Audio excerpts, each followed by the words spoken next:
Carolina politics. Sloan, welcome to the podcast. Delighted to have you.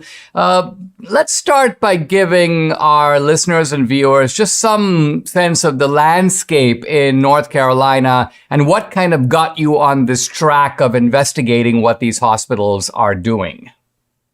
Well, thank you very much for having me. And North Carolina it's dubbed the state of education and medication for a very good reason. We've got about 800 biotech companies, so major employer. We have twice the national average for pharma manufacturing. A lot of people don't know that.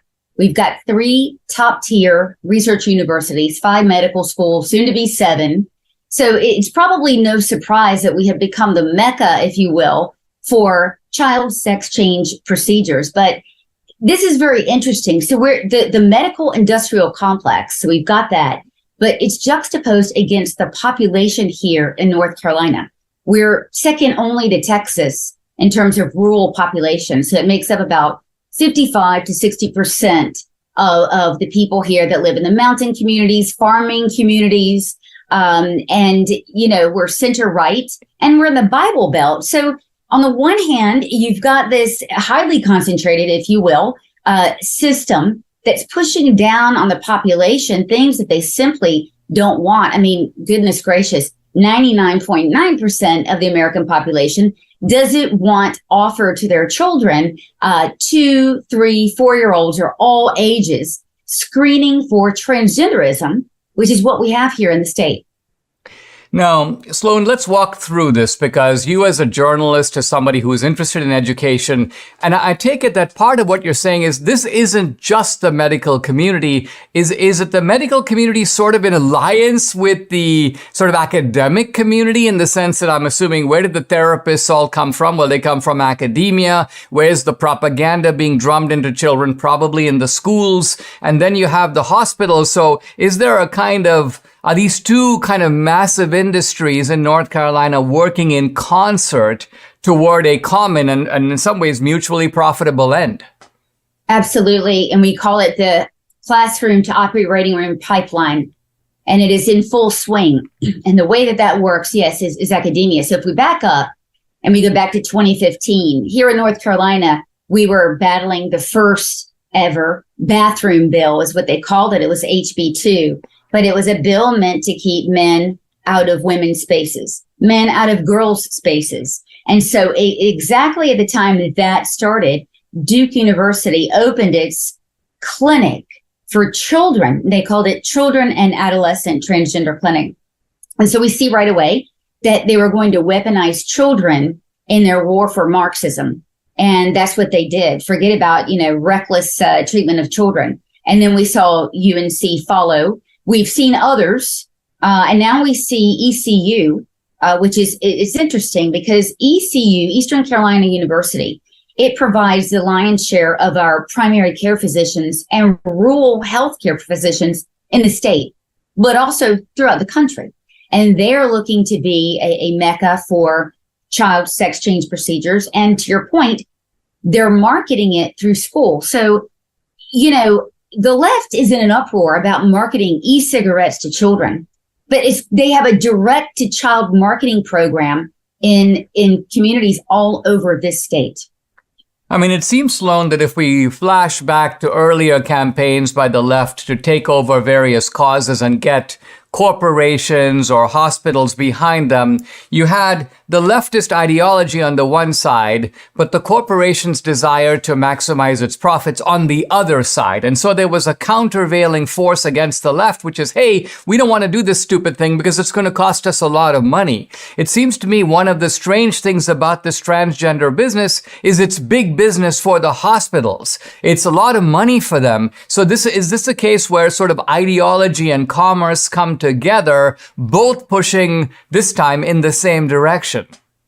Yes. I mean, if we look at Eastern Carolina University, and this is a big one we've been in because it's responsible for the health of 1.5 million rural citizens in 29 counties. And this is going on across America. This is by no means isolated, but they're facing, $100 million loss last year. And lo and behold, they're putting they're closing clinics, Dinesh, 5 clinics they closed. The stated reason, they weren't profitable. At the same time, they're getting this program up and running and marketing it through the school. So it's a little bit of both, right? It's ideology, what we have found, because we've got 25,000 pages of documents, internal documents from ECU. So what we're finding is that you've got three, wacko cowboys, if you will, that want to do this program. And then you do have the suits in the C-suite saying, what was the price we could get for that? It's a recurring business. You mean we can create a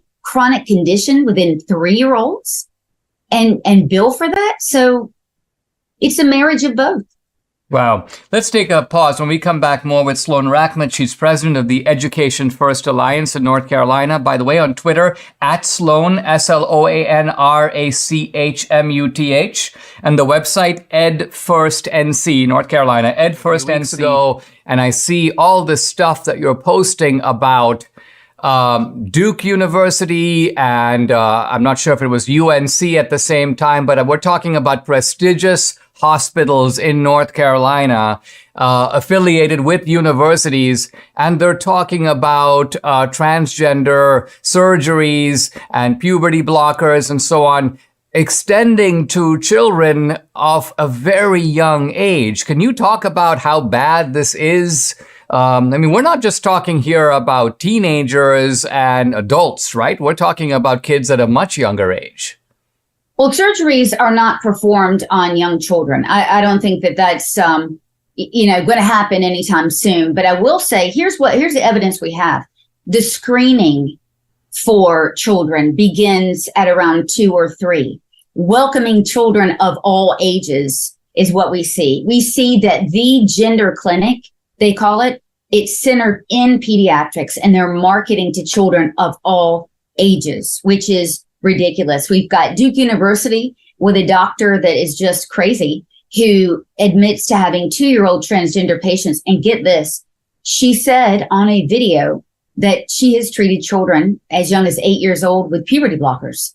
So these are the facts that we have. But we also know, if you take the left at their word and at their literature, publications indicate that when children at a very young age are socially transitioned, that means dressed in a certain way, referred to by a different name and pronoun, 95% of them do go on to puberty blockers, cross-sex hormones.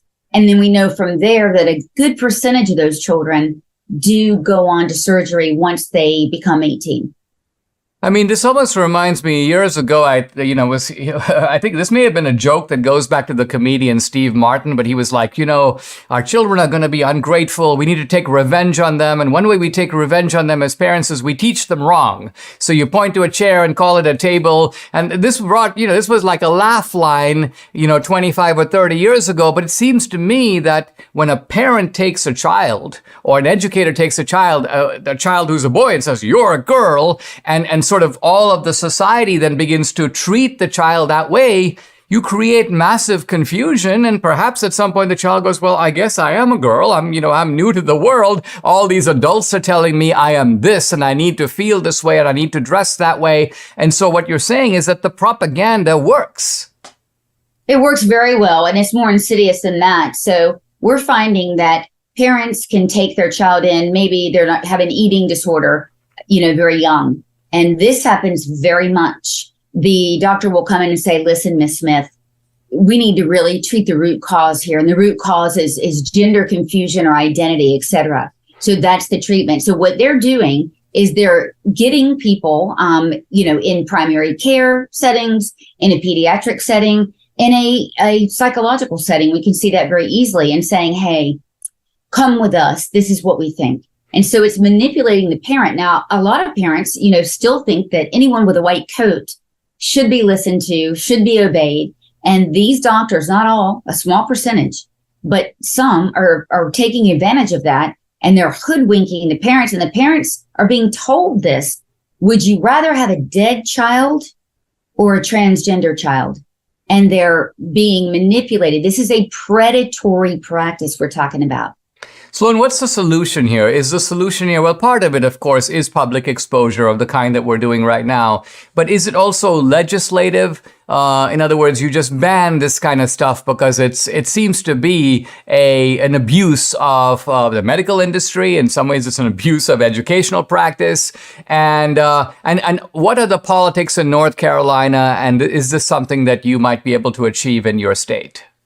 Absolutely. I mean, our organization is chiefly responsible for something called the Youth Protection Act, and it will ban these sort of things under the age of 18. And that would include cross-sex hormones, that would include puberty blockers and surgery.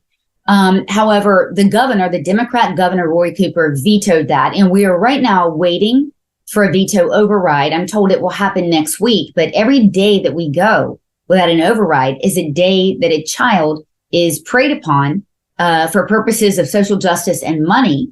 So we're asking for that to be done. But you and I both know legislation is not a panacea for this evil we're talking about. So enforcement would be 75% of the solution. That means really for concerned citizens to put pressure on these oversight committees within the General Assembly to update them. Investigative journalism, hugely important, just to see what's behind the kimono, if you will, to make sure that everything is up to snuff and that laws are being obeyed.